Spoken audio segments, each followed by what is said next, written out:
Good morning everybody. Now we are on the 18th chapter, 18वां अध्याय, मोक्ष संन्यास योग। ध्यान से सुनिएगा। अर्जुन बोले, हे महाबाहो, हे ऋषिकेश, हे केशी निषूदन, मैं संन्यास और त्याग का तत्व अलग अलग से जानना चाहता हूँ।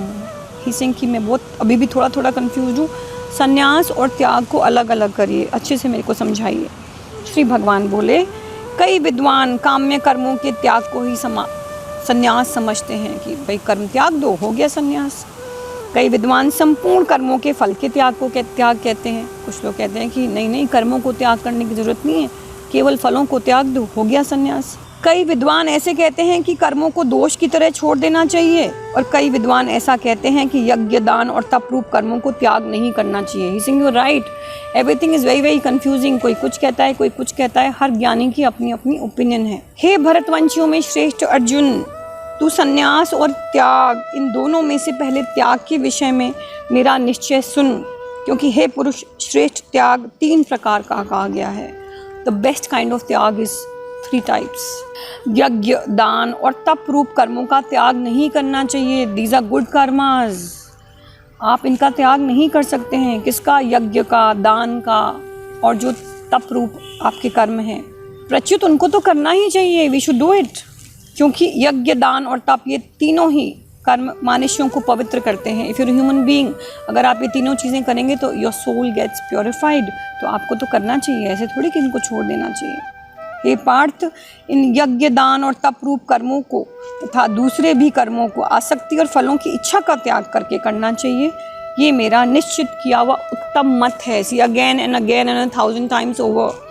अगर अभी भी आपको बात नहीं समझ में आ रही तो गलत है। आप अच्छे कर्म भी अगर करेंगे, यज्ञ, तप, दान, तो भी आपको उनके फलों से अटैचमेंट 100% हटाना पड़ेगा। And that is what you suppose to do.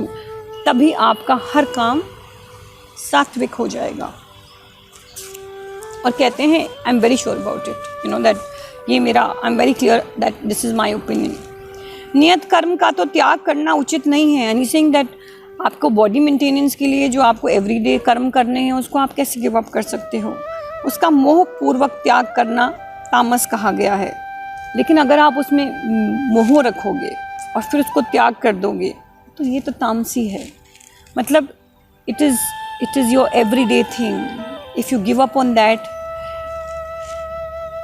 and you give up on that with a lot of pain in your heart and say, oh my God, ये तो मैं बड़ी मुश्किलों से छोड़ रहा हूँ, मैं कैसे छोड़ रहा हूँ, बड़े मोह में था, तो फिर वो गलत है।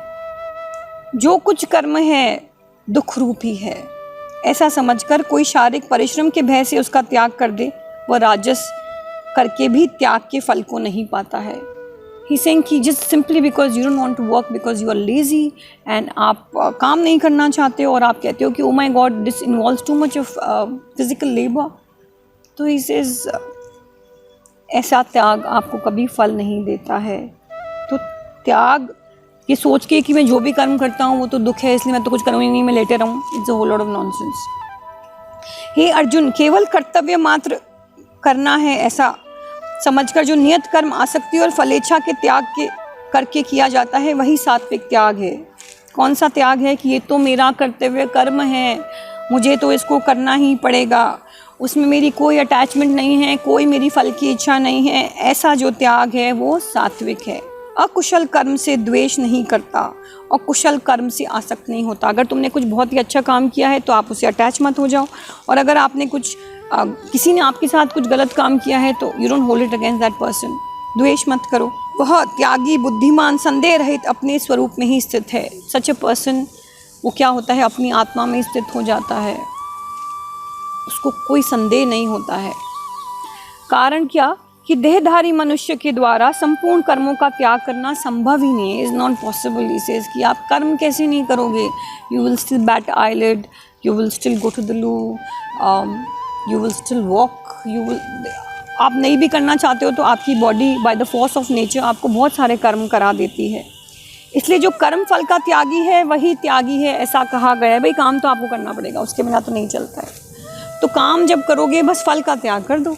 तो जब फल का त्याग कर दो तो वही त्याग है। कर्म फल का त्याग न करने वाले मनुष्यों को कर्मों का इष्ट, अनिष्ट और मिश्रित 3 प्रकार का फल मरने के बाद भी मिलता है।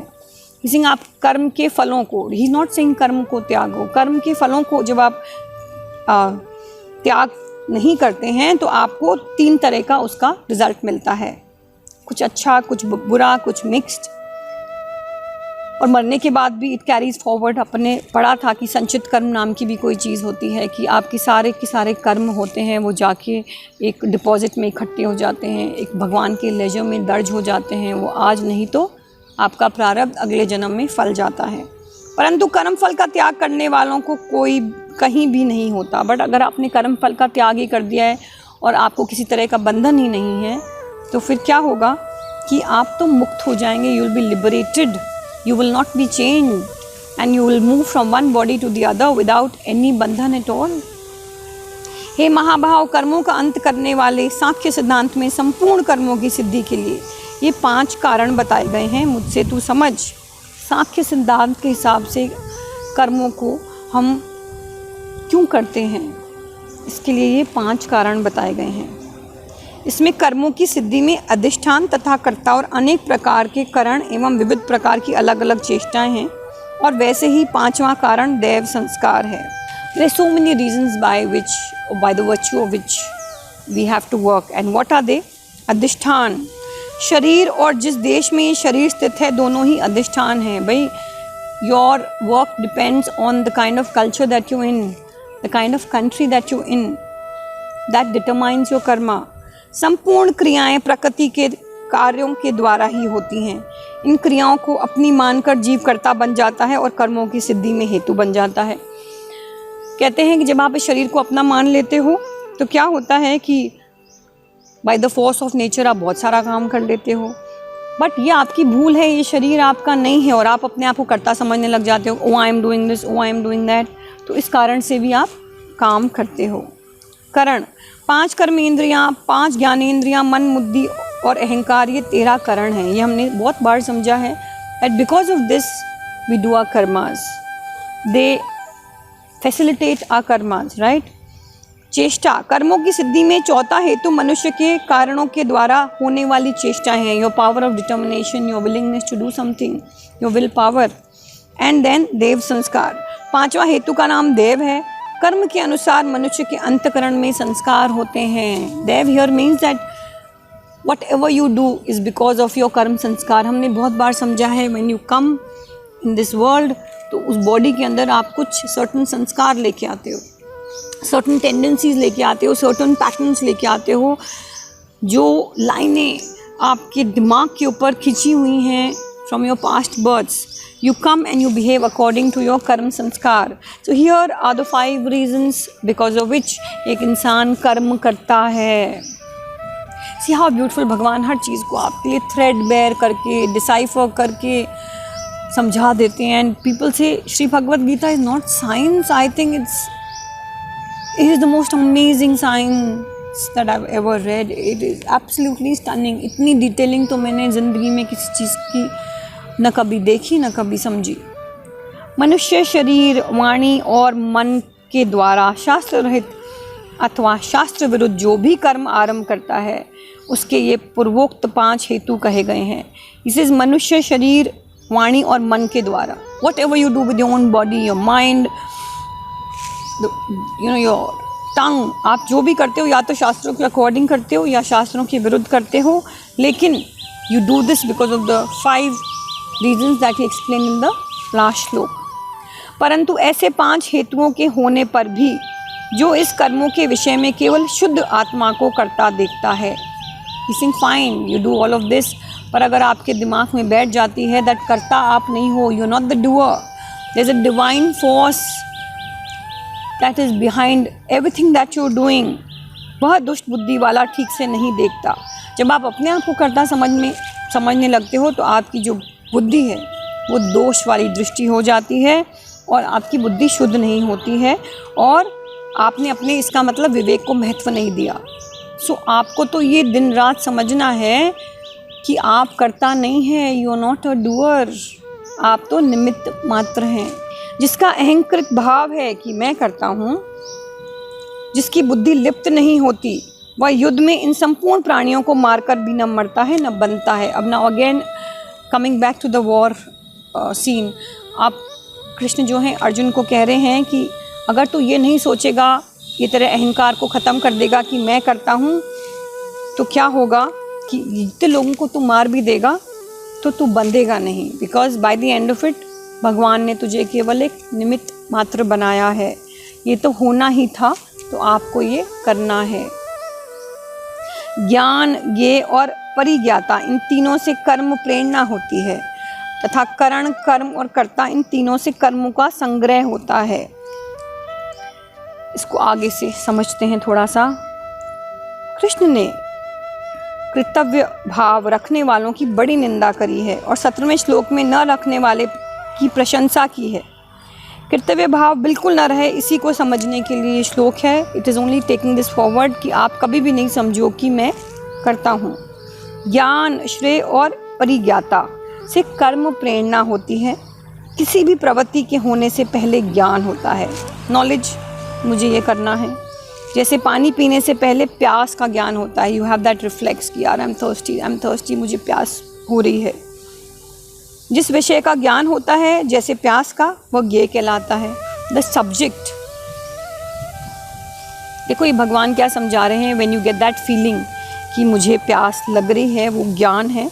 और श्रेय है कि वो जो सब्जेक्ट है, सब्जेक्ट क्या है, आपकी प्यास है। और जिसको ज्ञान होता है वह परिज्ञाता कहलाता है। मैं परिज्ञाता हूँ क्योंकि मुझे आई एम फीलिंग थर्स्टी, मुझे प्यास लग रही है। वापस से समझिए, ज्ञान क्या है, प्यास का लगना। प्यास क्या है, वो है श्रेय। और परिज्ञाता क्या है, आप जो उस थर्स्ट को महसूस कर रहे हैं। तो आपको भगवान बार बार कह रहे हैं कि whatever you do, it either comes from inside of you और इट कम्स बाय योर कर्म संस्कार और there is a divine force working. भाई आप खुद कुछ नहीं करते हो। तो जब आप इन चीज़ों से काम करते हो तो आपके कर्मों का संग्रह होता है। गुणों का विवेचन करने वाले शास्त्र में गुणों के भेद से ज्ञान और कर्म तथा कर्ता तीन तीन प्रकार से कही जाते हैं। उनको भी तुम यथार्थ रूप से सुनो। ही सिंह, मैं आपको ये चीज़ फर्दर एक्सप्लेन करता हूँ, हाउ डज इट वर्क। जिस ज्ञान के द्वारा साधक संपूर्ण विभक्त प्राणियों में विभाग रहित एक अविनाशी भाव की सत्ता को देखता है, उसी ज्ञान को तुम सात्विक समझो। एक इंसान जो हर जगह भगवान को देखता है, कहता है कि भाई एक ही अविनाशी सत्ता है इन दिस वर्ल्ड, इसके आगे कुछ भी नहीं है, केवल वही ज्ञान है। परंतु जो ज्ञान अर्थात जिस ज्ञान के द्वारा मनुष्य संपूर्ण प्राणियों में अलग अलग अनेक भावों को अलग अलग रूप से जानता है, इस ज्ञान को तुम राजस समझो। आपकी जो अलग अलग गुण हैं, उसी भावों से आप इस दुनिया को देखते हो, तो वो जो ज्ञान है वो राजस है, जो आपके तीनों गुण आपको कराते हैं, रजस, तमस, सात्विक। आप इन तीनों के तीनों गुणों में विचरते रहते हो। तो जब आप ऐसा काम करते हो तो ज्ञान क्या है, राजस है। आप कंट्रोल कुछ नहीं कर पाते हो, they just come and go bye the force of nature. किंतु जो ज्ञान अर्थात जिस ज्ञान के द्वारा मनुष्य एक कार्य रूप शरीर में ही संपूर्ण की तरह आसक्त रहता है तथा युक्ति रहित वास्तविक ज्ञान से रहित तुच्छ है, वह तामस कहला गया है। बट आपका अटैचमेंट इस बॉडी के अंदर बड़ा ज़्यादा है, खतरनाक है बिल्कुल, और आपको कोई युक्तियाँ नहीं पता है। You have no idea of mind control, you don't know how to go about living life. आपके पास कोई नॉलेज ही नहीं है, ज्ञान ही नहीं है। ऐसा जो आदमी है वो तामस कहलाया गया है। इस चैप्टर में बहुत सारे श्लोक हैं। आई थिंक भगवान कंक्लूजन करना चाह रहे हैं इस इंटायर श्री भगवद गीता का। आई थिंक दे अराउंड 73 श्लोक हैं शायद। So slowly we will take this forward, and 74 श्लोक, no not even 74, 78 श्लोक हैं। So we will take this forward next time। थोड़ा डिफ़िकल्ट चैप्टर है।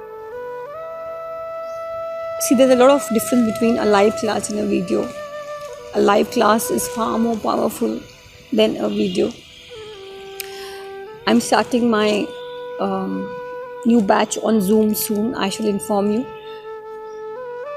ये भी बहुत लाभकारी हैं।